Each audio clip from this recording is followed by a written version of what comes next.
পূর্ণাঙ্গভাবে আমরা আমাদের সব সাফল্যটা পেতে নাও পারি।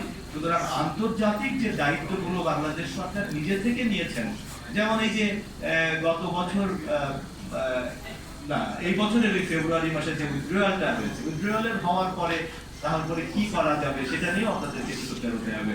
তো এই আর কি আমি আবারও ধন্যবাদ জানাচ্ছি অধিকারকে খুব গুরুত্বপূর্ণ একটা আয়োজন করবার জন্য।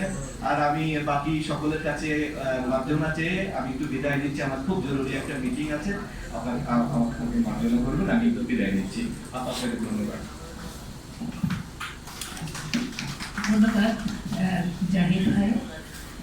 এবার আমি আহ্বান জানাবো ইশতিয়াক হোসেন রকি, ওনাকে বক্তব্য দেওয়ার জন্য। একটু বলে রাখি যে ইশতিয়াক হোসেন রকির ভাই ইশতিয়াক হোসেন জনি, উনি 2014 সালে পুলিশ হেফাজতে নির্যাতনের কারণে মৃত্যুবরণ করেন।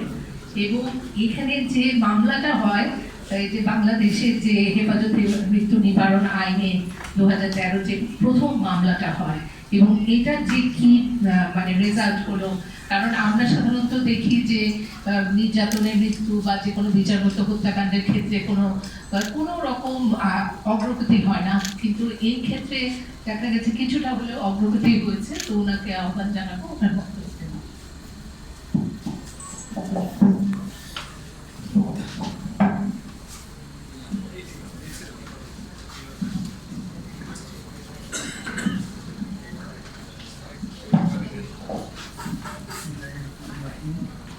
সকল উপস্থিতি সকলকে আসসালামু আলাইকুম।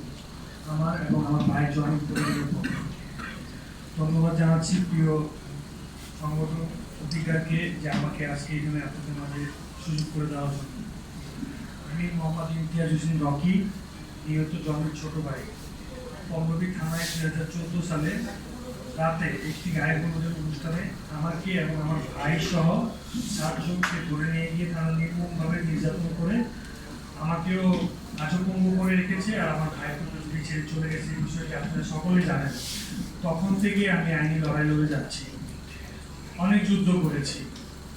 তো আমার এই বাংলাদেশটার মধ্যে এমন একটা পরিস্থিতির মধ্যে আমি রয়েছি, দুইটি ধাপ পার করতে পেরেছি, নিম্ন আদালত এবং হাইকোর্ট।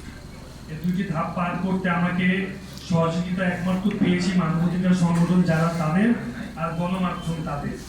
এই দুজন যদি আমাদের পাশে না থাকতো, আমার পরিবার পাশে না থাকতো, আমি হয়তো আজকে আপনাদের মাঝখানে দাঁড়িয়ে কথা বলতে পারতাম না। আমাদের বিষয়টা অনেকেই জানেন, এই জন্য আমি খুলে বললাম অনেক সময় লাগবে। আমাদের রাষ্ট্রীয় যে এই রাষ্ট্রীয়টা আজ পর্যন্ত আমার পরিবারের কোনো সহযোগিতা করেনি, করতে পারেনি, আর করতে পারবেও না। কারণ এই পুলিশ সদস্য যারা এই 13 সালে যে আইনটি হয়েছে নির্যাতন এবং হেফাজতে মৃত্যু নিবারণ আইন, 13 সালে আইনটি পাস হয়, 14 সালে আমার ভাইকে নির্যাতন করে মারা হয়। তারপর আমি অসুস্থ থাকি, দীর্ঘদিন হাসপাতালে ভর্তি থাকি, রাস্তায় হাজার হাজার মানুষ নেমে আন্দোলন করে। পরে আমাকে তারা থেকে সেন্ট্রাল জেল থেকে ফেরত পাঠায়। আমাকে আমার ভাইয়ের বিরুদ্ধে আমাকে মামলা দিয়ে আমাকে জেলে পাঠিয়ে দিয়েছিল। রাস্তায় হাজার হাজার মানুষ নামার কারণে পরে আমাকে ফিরিয়ে দেয়।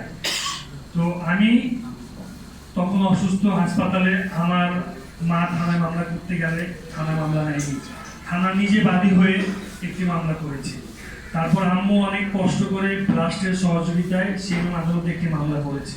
সে দুটি মামলা পুলিশকে তদন্ত দেওয়া হয়েছে। আমি আপনাদের মাঝখানে একটা প্রশ্ন রাখি, আমি ব্যক্তিগতভাবে যদি কোনো অপরাধ করে থাকি, আমার কারণে যদি কেউ নির্যাতিত হয়, তার পরিবার যদি কোনো সদস্য মারা যায়, তাহলে আমার বিচার করার জন্য আপনারা যদি আমার পরিবারকে তদন্ত আদেশ দিবেন বা আমার আত্মীয় স্বজন পাড়া প্রতিবেশীদেরকে তদন্ত করার নির্দেশ দিবেন, তাহলে কি আমার বিচার করতে পারবে? আমার অপরাধের বিচার হবে? কখনোই হবে না। কারণ পাড়া প্রতিবেশীরা আমাকে বাঁচানোর জন্য যে ভিকটিম পরিবার তাদেরকে কেনার চেষ্টা করবে, আপোষের চেষ্টা করবে, এবং আমার পরিবার যদি তদন্ত করে তাহলে আমার পরিবার আমাকে বাঁচানোর জন্য ভিকটিম পরিবারকে আপোষ করবে, এটি স্বাভাবিক। তো আমার জীবনে এরকমই ঘটেছে। আমার ভাইয়ের বিষয়ে 3টি মামলা হয়েছে, 2টি মামলা একটি পুলিশ করেছে, একটি ডিবি করেছে। প্রত্যেকটা মামলার তদন্ত পুলিশকে দেওয়া হয়েছে। সেই পুলিশ সদস্যরা কি করেছে, আমাকে, আমার পরিবারকে, আমার এলাকাবাসীকে কেনার অনেক চেষ্টা করেছে। সকলকে কিনতে পেরেছে, কিন্তু আমার পরিবারকে কিনতে পারেনি। পরে আমি সুস্থ হয়ে এই আইনটির মধ্যে মামলা করি। এই আইনটি যখন মামলা করি, আমি এই আইনটার মধ্যে তদন্ত চেয়েছিলাম জুডিশিয়ারি ইনকোয়ারি। তো মাননীয় জজ কোর্ট যিনি ছিলেন, তিনি জুডিশিয়ারি ইনকোয়ারির আদেশ দিয়েছিলেন। পুলিশ ডিপার্টমেন্ট বাহিরে আমার ভাইয়ের বিচার তদন্ত হয়েছিল। তারপরে আমি এই দুটি ধাপ পার করতে পেরেছি। আমি অনুরোধ করব, আমি রিকোয়েস্ট করব, আমি জোর দাবি করবো একজন ভুক্তভোগী পরিবার হিসাবে, যে এই যে একটি আইন করা হয়েছিল জাতীয় মানবাধিকারের, নূর খান লিটন স্যার ছিলেন সেক্রেটারি, তিনি অনেক সহযোগিতা করেছেন আমাকে, আমার নিরাপত্তার অনেক ব্যবস্থা তিনি করছেন, তাদের সেই আইনটি বাতিল করা হয়েছে। এখন নতুন করে আবার শুনছে আইন মন্ত্রণালয় তাদের ওই আইনটি করতে যাচ্ছেন, সংশোধন চলছে, আইনটি হবে। আমি অনুরোধ করব ওই আইনটার মধ্যে যাতে থাকে পুলিশের নির্যাতন এবং পুলিশের হেফাজতে যদি মৃত্যু হয়, তাহলে পুলিশ ডিপার্টমেন্ট তদন্ত নির্দেশ না দেওয়া হয়।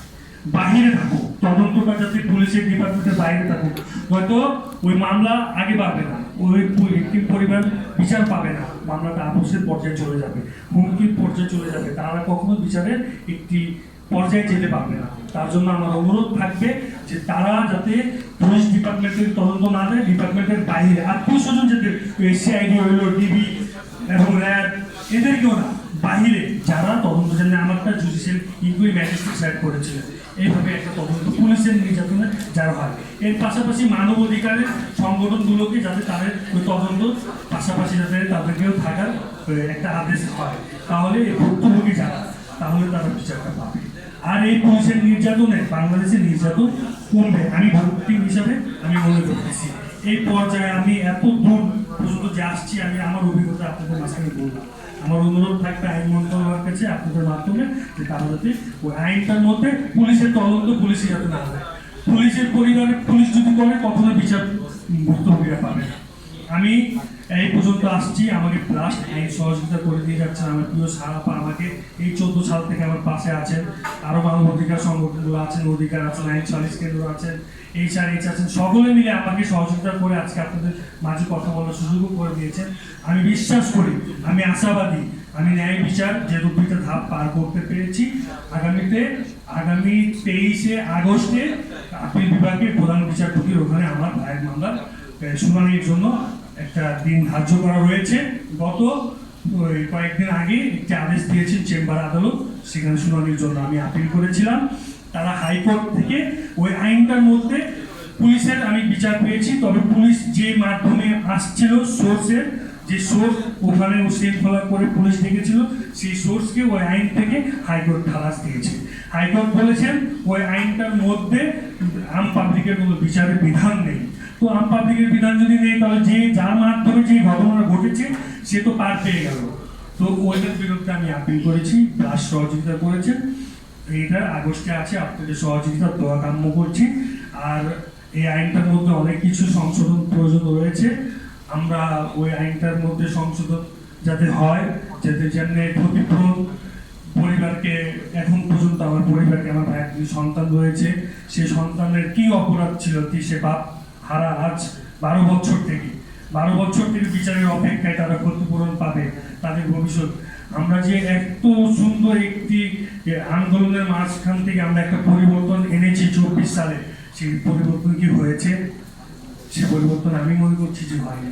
সেই পরিবর্তনের জন্য আমরা রাস্তায় নেমেছিলাম, আন্দোলন করেছিলাম, আমরা একটি সরকার গঠন করেছি, একটি সরকার উপদেষ্টা আসছিলেন, তারা অনেক সুন্দর করে পরিচালনা করে আমাদেরকে একটা ন্যায় বিচারের পর্যায়ে নিয়ে গিয়েছিলেন।